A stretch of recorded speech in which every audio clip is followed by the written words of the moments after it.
Hello, my name's Lanita Duke from Grassroots News.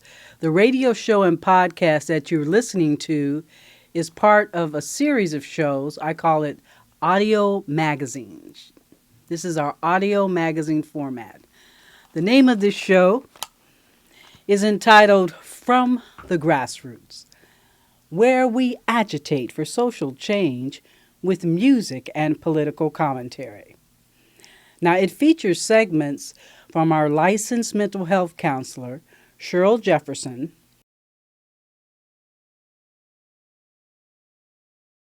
We have a faith reporter, Nia Gray.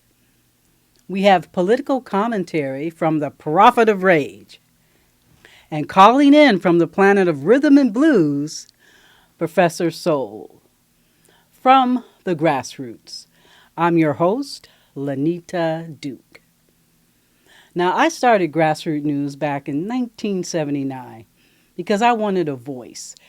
And journalism in Portland, Oregon, for people of color was you couldn't access, you couldn't transition, you couldn't get into traditional journalism.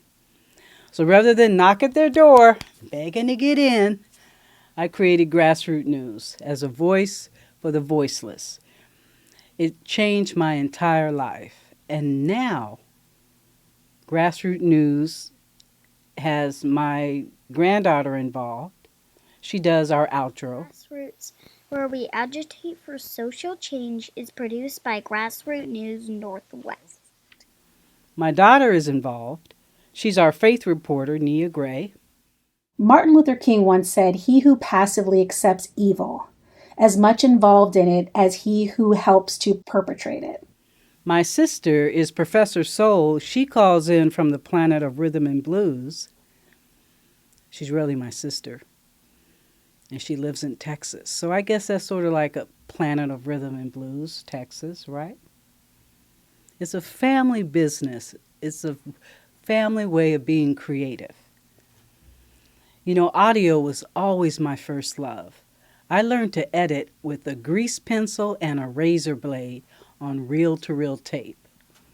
I think very fondly of that time, and I still know how to edit. In fact, I put this show together that you're listening to. So on behalf of Grassroots News, I want to thank Woodbury Film Festival for including our podcast radio show in your festival, and I hope you enjoy it. From the Grassroots. Now, before you go, let me just give a little love to Curtis Mayfield and Superfly. Now, the movie Superfly had a negative impact on black communities all across the country. When that movie came out, folks were talking about pimping and selling drugs, and the whole dress code changed. But the soundtrack to the movie Superfly repudiated everything that movie, all the images that movie wanted to project. And that is why I focused on the soundtrack. The soundtrack is absolutely beautiful. The movie had its problems. The soundtrack repudiated it. The movie was kind of pro-drugs, soundtrack anti-drugs. So I like that contradiction. And as artists, we know that contradictions create art. So I hope you enjoy it. Thanks for listening. On behalf of Grassroots News, I hope every day and in every way you agitate for social change. Thank you for listening.